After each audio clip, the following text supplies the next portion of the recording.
What is the definition of the word paradox?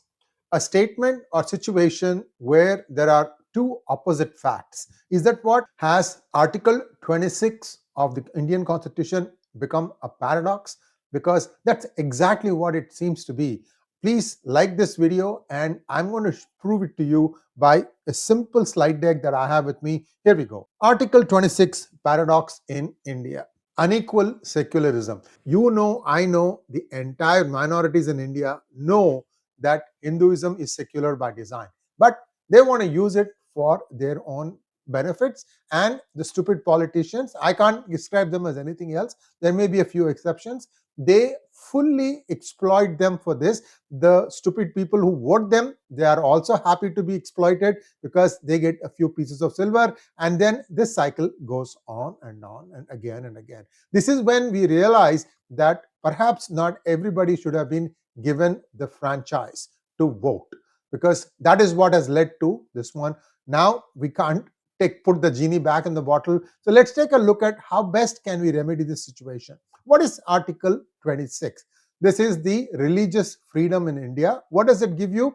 Establish and maintain institutions for religious purposes, manage its own affairs in matters of religion, own and acquire movable and immovable property, administer such property according to the law. Remember that, according to the law. Well, what really happens? State governments across India control over 100,000 temples, and they have have passed their own HRCE Acts, and in Tamil Nadu, Karnataka, Andhra Pradesh, and Kerala collectively manage over 100,000 temples through their respective government or semi-government organizations, like the HRCE department, the famous HRCE department in Tamil Nadu. There are, I think, 80,000 temples, if I remember correctly. 40,000 are under the HRCE. The other 40,000, they don't care because there's no money there. That's it. There's no money, so they don't care.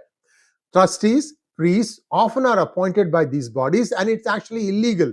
We have asked, if you follow T.R. Ramesh in Tamil Nadu, he has been challenging this. Many of the people who get these appointment letters, that is the executive officers of temples, they really can't prove that they have even an executive appointment. I mean, these are all illegals, yet they somehow, because they say that we are from the government, they stop this, they bribe the government of ministers to get these posts. Therefore, they have to take some money out of the temples. Now you understand why I keep saying that the gold is just a mythical thing. It's no longer there in the temples. Whatever has been stealable has been stolen. My humble opinion. Maybe there are exceptions. Like the Padmanabha Swami temple, there's one vault that has not been opened yet, but the rest of the stuff I can't say. In fact, something as secure as the Fort Knox is also missing 400 tons. So, temple revenue has been used for non-Hindu and secular purposes. Devotees have limited say in temple management. Now, look at Hindus versus Muslim bodies. We thought we will just do it. You can actually, there are similar things. You could also be having an additional column for Christians. We thought, let's just keep it simple for now, because the thing that we want to talk about is Waqf. And thereby, you can compare these two to say what is what aspect, who controls them. For Hindu temples, the state governments through their respective HRCE department. As far as the Muslim Waqf institutions are concerned, Waqf Boards are under Ministry of Minority Affairs with funding and oversight. Who appoints trustees as well as the board? Often appointed by government officials, not by devotees or traditional families. Waqf Boards are appointed with Muslim majority, but now amended to include non-Muslims. This is the new amendment, which is still being challenged in the Supreme Court. What is the autonomy of these temples and mosques under Article 26? It has been violated in the case of Hindus because Hindu temples do not fully enjoy the freedom enshrined under Article 26. We know that. It is claimed to be violated now because of inclusion of non-Muslim. Just think about it. There are more than 50, or perhaps more than 100 employees who are not Hindus working in the Tirumala Tirupati Devasthanam, when the rules clearly state that only Hindus shall be appointed, will be working there, will be even considered for, this is a religious thing, for God's sake. This is the Vatican of India. Yet people were there. I mean, nobody seemed to have any problems with that. Anyway, so what is the use of funds? How does that happen? In temple revenue, this is collected by the government. In fact, They even now, in some states, they have passed law that even on the tattu, the archana plate on which you put money that is supposed to go to the priest, that also some states have mandated that should also be reported as income to the government. It's just disgusting the way they have tried to rob temples. And Waqf gets government grants and manages huge land assets, and transparency is a huge concern, which is why the Amendments Act has been put now. Court cases, petitions by Hindu groups seeking free temples from government control. This has been going on for a long time. I told you about T.R. Ramesh and his crusades. Muslim groups have gone to Supreme Court now challenging the non-Muslim inclusion in Waqf. So what is new? What is it that has really got their goat? I can tell you what it is. They are now being brought down to earth. Laws are the same. You have to obey the laws. You can't just keep on thinking, I'm special, I will do whatever. This is what their religion does. Demand, demand, demand, demand. And the Christians are beginning to learn from the Muslims, and they are trying to do the same thing. Although I would say that the Christians are much more reasonable in these things. They pose a different set of problems, but let's not talk about that right now. Let's stay with the Muslims here. Government amended the Waqf Act to include non-Muslims in the Waqf Boards and Council. At least 2 non-Muslim members are now mandatory. They don't want that. It has been justified as a step towards transparency and inclusivity.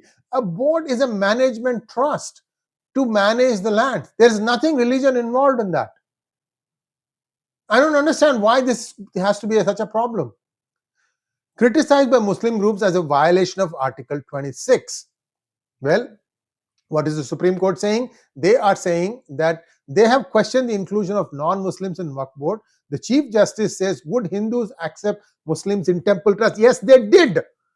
I just gave you the example. The TTD had many hundreds working who were not Hindus. In fact, we have instances of non-Hindus working on many of these Hindu related festivals. Supreme Court gave serious hearing to Waqf related petitions. Meanwhile, Supreme Court refused to strike down HRCE's control over Hindu temples.